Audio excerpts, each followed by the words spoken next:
In the philosophical religious beliefs and systems before either Lao Tzu or Confucius, people believed that the primal Chinese person, Pan Ku,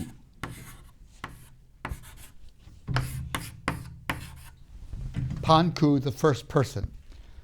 You remember among the Kikuyu of Kenya, we said that they said that the first Kikuyu couple, Mumbi and Bumbi, came from a fig tree. Here within China, Pan Ku is the first person. And he is a mythical figure. He is a divine figure. And when Pan Ku dies, why his body becomes the earth and the soil of China, and his breath becomes the storms and the winds that blow, and the gnats that start to eat his body are the people. And so this divine figure, when he dies, he becomes the essence of China. So just as is true of the Tiamat myth that we talked about from Mesopotamia, where Tiamat and Marduk are the primal divine figures who, in a colossal battle, bring about the formation of the earth. So here it is this divine Pan Ku that brings about the formation of the earth. Or we talked about Amaterasu and her consort in Japan, bringing about the divine islands of Japan. Very similar sort of myth here within China. We call these nature cults, nature myths, in which creation and the existence of society and so forth is thought of as having come from a divinity, in this case a dying god called Pan Ku. So that's very much part of the traditional culture. And even dead gods are dangerous. You offer sacrifices to them. And so if you visited China, and even today in some places, you'll find on the hills and so forth little shrines where people will offer sacrifices and so forth to the divinities of nature and the divinities of the sky and so forth, and recognizing that Pan Ku was a divine figure who died and whose fertility and so forth we need. And so that kind of religious relationship takes place between the living people and the society and the earth in which they live. Qin refers to the Middle Kingdom. When I visited China some years ago, as we were driving along, our tour guide said, "That is Qin," and he showed us a mountain nearby that we were driving past. He said, "Qin is the origin of the Chinese people. This is where they first settled. That mountain is like the parent of the Chinese people, the Middle Kingdom." That notion that China is the middle of the earth, the Middle Kingdom, I think runs very deep in Chinese philosophy and thinking. That the whole cosmos revolves around this kingdom, who is the Middle Kingdom. It's where heaven and earth meet on that mountain, and the Chinese people come from that mountain. And from there they spread all across the land, from the Middle Kingdom. Other kingdoms are peripheral to the Middle Kingdom. If you want to be at the center of the earth, go to the Middle Kingdom, which is China. So that's a theme that runs very deep also within Chinese thinking. Then you have the whole notion of yin-yang, these two fish that intertwine with each other. Yin-yang, the male-female principle. These modes of energy, where the dark is the female principle and the light is the male principle. And all of creation, all of nature, all phenomenon is seen as a intermingling back and forth of these basic principles. It's daytime now, the male principle is prevailing. Soon it will be nighttime, right here where we are. That means the female principle will be prevailing. And then tomorrow morning at about 6 o'clock or so, we'll begin to see the male principle reappearing. You travel through the mountains. On one side, you will find darkness and shade. And on the other side of the road you're traveling on, you will see sunshine, yin-yang, the interaction between the two. The rooster is very important in Chinese lore. About 4 o'clock in the morning, the rooster crows. What is he doing? What's he crowing about? He is crowing to announce that the yin-yang principle are back in play again, that soon the male principle will reappear, and there will be brightness and sunshine, you know. And then at night, of course, the rooster goes to sleep, but then in the morning he comes again and he announces the return of the yin-yang, the male-female principles working with each other. That runs very, very deep in Chinese culture. I remember I visited China after the Tiananmen Square catastrophe, which was a horrendously difficult time for China. And I met with different government officials and university professors and officials.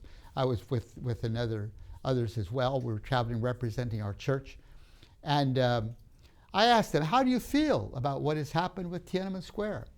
And yin-yang, you know. The good comes, but then the bad comes.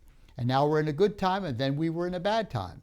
And that's the way life is, that there's the good and there's the bad. If there is bad, just wait. Soon the good will prevail. If there's good, just wait. Soon the bad will prevail.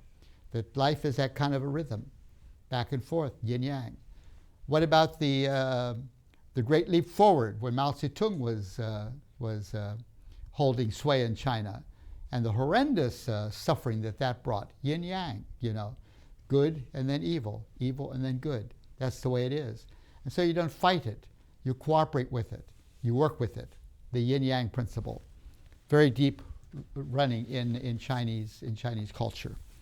And closely related to that is the principle of wu-wei.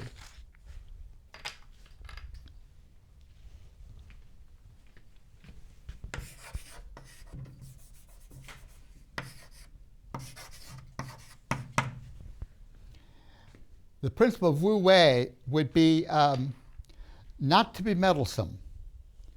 Don't be meddlesome. Be relaxed. Let things work out as they will. There is evil and there is good. Just pause and wait. Soon the good will return. Again, the yin-yang principle also applied to wu-wei. Approach life in a laissez-faire way. If you try to fix things, you'll probably make them worse. Just relax. It'll finally work out. Be at peace. Don't get so uptight. Don't be meddlesome. Relax. Let things take their time. That relaxed spirit, wu-wei, very important in traditional Chinese thinking. I think of the Old Testament prophets, you know, who would proclaim against the evils of their society with great vigor and tears and warnings and so forth. The wu-wei principle would say, don't be so worked up. Back off. Wait. Sooner or later it will work out. Wu-wei. Be gentle. Just wait. Don't be meddlesome. Don't get involved in areas which are not your business. Wu-wei.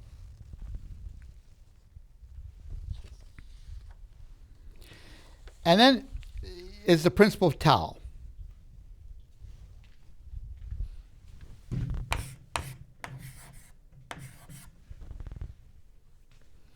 I don't know. It may be that the principle of Tao is quite similar to the kami idea within Japanese religion.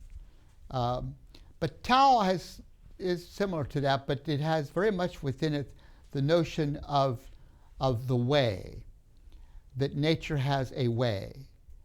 So just flow with the way. If you have a rock in a stream and you wish that rock were out of the stream, just wait. Wait 200 years and the rock will be no more. The water will slowly erode the rock. Eventually it will be gone. If there's a problem in your life, just watch, just flow with nature, flow with the stream. All water goes downhill and empties into the ocean eventually. Just follow the stream. Eventually you'll come to the ocean. Tao. Don't force things. Be relaxed. Tao. There was this philosopher called Lao Tzu who wrote a lot about the Tao. He is credited with this philosophy. A lot of very interesting comments here. Therefore, lose Tao and Te follows. Lose Te and benevolence follows. Lose benevolence and righteousness follows. Lose righteousness and propriety follows. Propriety dilutes loyalty and sincerity. Confusion begins. Foreknowledge glorifies the Tao. Stupidity sets in. And so the ideal person dwells in substance, not dilution, in reality, not glory, accepts one, rejects the other. Of the old, these attained the one. Heaven attaining the one became clear. Earth attaining the one became stable. Spirits attaining the one became sacred. Valleys attaining the one became bountiful. Myriad beings attaining the one became futile. Lords and kings pertaining the one purified the world. And so on and so on. Just a lot of very wise comments about what it means to follow the Tao and not to force things.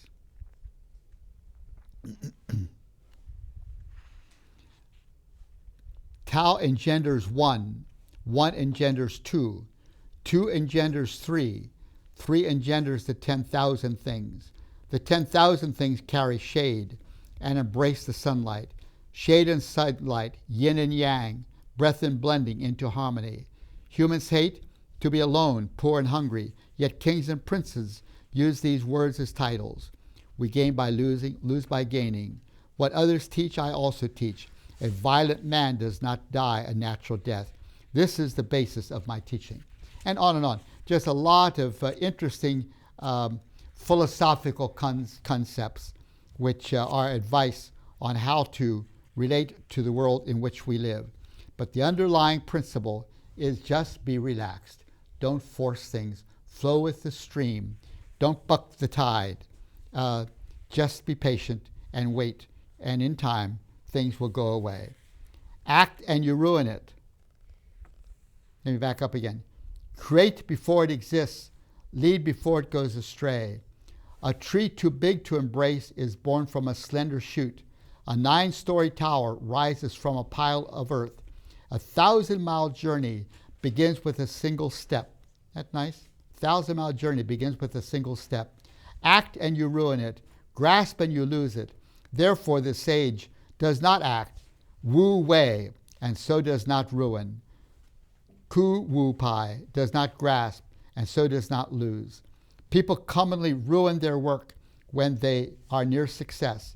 Proceed at the end as at the beginning, and your work won't be ruined. Therefore the sage desires no desires, prizes no prizes, studies no studies, and returns to what others pass by. Many, many very interesting aphorisms. It's interesting that some Bible translations, when they come to John chapter 1, which says, in the beginning was the Word, and the Word was life, or in the beginning was the Word, all things were made through the Word, nothing was made that was not made through the Word. John 1, that whole passage there, that in Bible translations, oftentimes they use the term Tao, taken from when they're translating for Chinese philosophy. Here it talks about the Tao being the way of all creation, the way of history, the way of God. And so they use that term oftentimes in Bible translations, the Tao. In the beginning was the Tao, and the Tao was with God, and the Tao was God. All things were made through him, through the Tao. Nothing was made that was not made except through the Tao. God's self-expression, the Tao, the way. There's a lot of debate about that, but I think that is the general consensus of Bible translators these days, that they will use Tao to refer to the word when they're translating for a Chinese audience. We strive to serve the contemporary Christian community with a variety of Christian educational and evangelistic resources. To see TVS Seminary's database, please visit tvsseminary.com.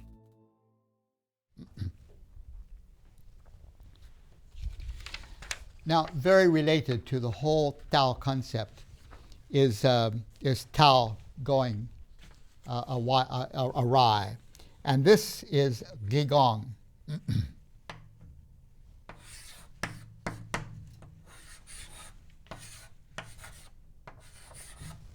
Qigong. Qigong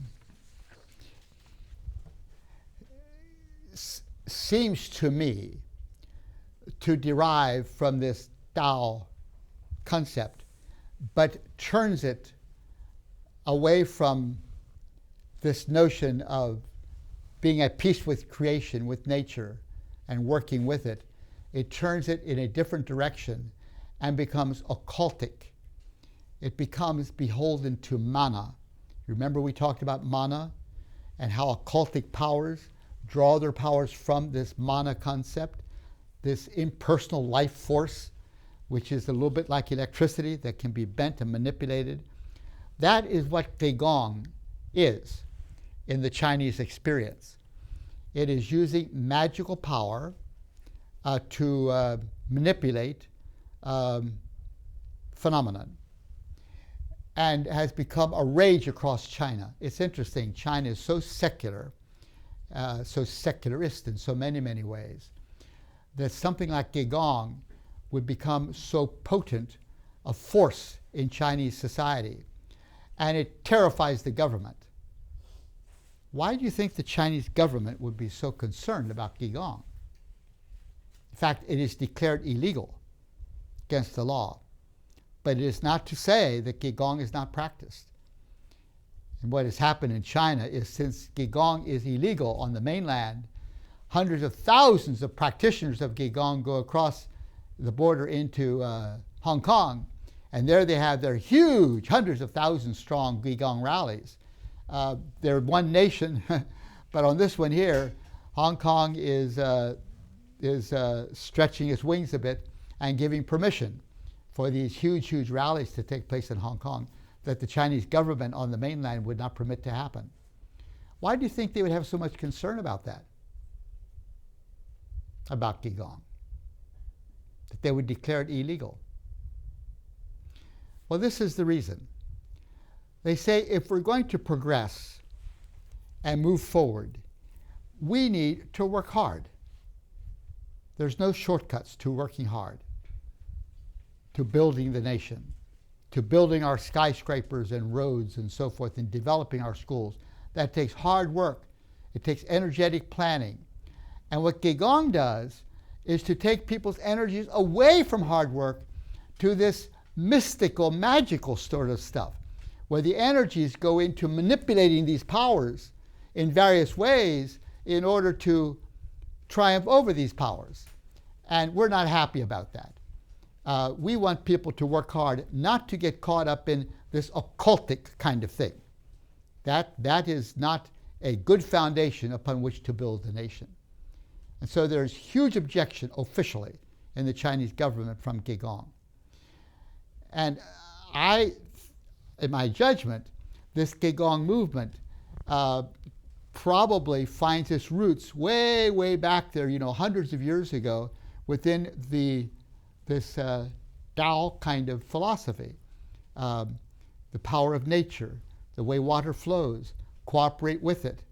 Don't manipulate don't manipulate it. Just flow with it. And I think that eventually, over the centuries, in recent times, this Tao kind of concept, this concept of the way of nature, became distorted. I don't mean that Lao Tse too was a practitioner of the cult. I don't believe that. But it became distorted in the form of this Qigong phenomenon, which is so very, very prevalent within China today.